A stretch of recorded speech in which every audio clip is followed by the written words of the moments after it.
عزیز ساتھیوں، جیسا کہ آپ ساتھیوں کو یہ معلوم ہے کہ آج 31 دسمبر ہے اور کل سے 1 جنوری 2022 کا آغاز ہو رہا ہے۔ تو اس حوالے سے ہم مسلمانوں میں کئی ایسی چیزیں ہیں، کئی ایسے کام ہیں جو کفار کے بنائے ہوئے ہیں۔ سب سے پہلی بات تو یہ ہے کہ مسلمانوں کا جو سال کا آغاز ہوتا ہے وہ یہ جنوری سے نہیں ہوتا۔ مسلمانوں کا جو اسلامی سال ہے اس کا آغاز کہاں سے ہوتا ہے؟ جی محرم سے۔ ہمارا جو سال ہے وہ محرم سے شروع ہوتا ہے۔ تو عزیز ساتھیوں، پہلی چیز تو یہ ہے کہ ہمارے سال کا آغاز ہی محرم سے ہوتا ہے۔ یہ ہمارا سال نہیں، یہ عیسوی سال ہے۔ دوسری بات یہ ہے کہ نئے سال کے آغاز پر جیسا کہ آپ نے دیکھا ہوگا کہ جناب جیسے 12 بجتے ہیں تو جناب آتش بازی ہوتی ہے، لوگوں کو تنگ کرنا اور خوشیاں منانا، یہ سارے کے سارے کام نبی کریم صلی اللہ علیہ وسلم کی 63 برس کی عمر تھی۔ 63 برس آپ صلی اللہ علیہ وسلم کی عمر ہے۔ 63 برس میں آپ صلی اللہ علیہ وسلم سے یا صحابہ کرام رضوان اللہ علیہم اجمعین سے ہمیں کوئی بھی ایسا کام نہیں ملتا جو آج کے دور میں مسلمان کرتے ہیں۔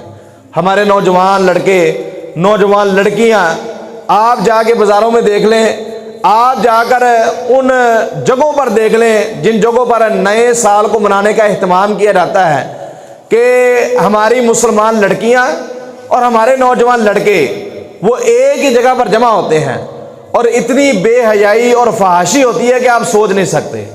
تو عزیز ساتھیوں، یہ جو طریقہ کار ہے نئے سال کو منانے والا، خوشی تو ہم لے سکتے ہیں چند منٹ کی، چند منٹ ہم انجوائے کر سکتے ہیں، ہم خوش ہو سکتے ہیں، لیکن عزیز ساتھیوں یہ جو طریقہ کار ہے یہ اللہ کے نبی علیہ الصلوۃ والسلام کا طریقہ کار نہیں ہے۔ دین اسلام ہمیں ایسا طریقہ کار اپنانے کی اجازت نہیں دیتا۔ دوسری بات یہ ہے کہ ہمارا سال کا اختتام ہوا ہے، نئے سال کے آغاز پر ہمیں خوش ہونا چاہیے یا ہمیں غمگین ہونا چاہیے؟ کیوں نہیں بتائیں کیا ہونا چاہیے؟ ہمیں غمگین ہونا چاہیے اور ہمیں اپنا محاسبہ کرنا چاہیے اور یہ سوچنا چاہیے کہ بھئی یہ جو ہمارا 2021 کا سال گزر چکا ہے، اس سال میں میری نمازوں کی صورتحال کیا تھی، میری تلاوت کی صورتحال کیا تھی، میرا لوگوں کے ساتھ ملنا جلنا، لوگوں کے ساتھ اٹھنا بیٹھنا، اس کا طریقہ کار کیا تھا، میرا وہ نوافل کا طریقہ کار، اس کا اہتمام میں نے کتنا کیا ہے۔ ہم مسلمان ہیں، ہمیں اس چیز کا محاسبہ کرنا چاہیے، ہمیں اس کی فکر کرنی چاہیے اور آئندہ کے لیے ہمیں لائحہ عمل تیار کرنا چاہیے کہ بھی میری نمازوں کی سستی ہوئی ہے، اگلے سال میں میری نمازوں کی سستی نہیں ہوگی، میرا جناب نوافل میں جو سستی ہوئی ہے اگلے سال نوافل میں سستی نہیں ہوگی، جو تلاوت قرآن میں میری سستی ہوئی ہے وہ آئندہ تلاوت قرآن میں سستی نہیں ہوگی۔ تو عزیز ساتھیوں، ہمیں تو اس چیز کا محاسبہ کرنا چاہیے، نہ کہ ہمیں خوشیاں منانی چاہیے۔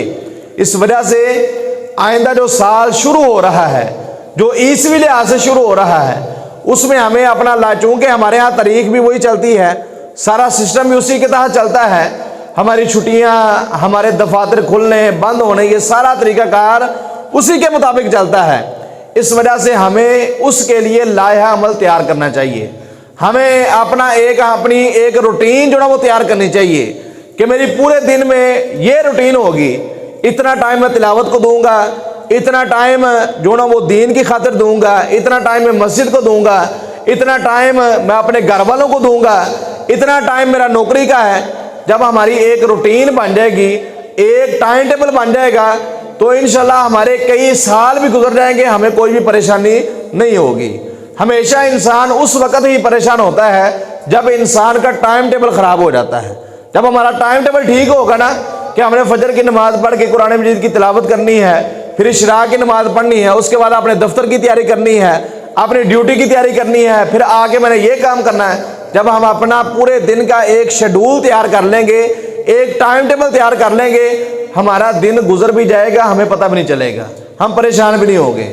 تو اس وجہ سے عزیز ساتھیوں، ہمیں اللہ تعالیٰ سے یہ دعا کرنی چاہیے کہ یا اللہ، پچھلے سال میں 2021 میں جو ہم سے سستی ہو گئی ہے نمازوں میں، تلاوت میں، نوافل میں، لوگوں کے ساتھ نیکیاں کرنے میں، یا اللہ آئندہ ہمیں اس سستی کو ختم کرنے کی توفیق عطا فرما۔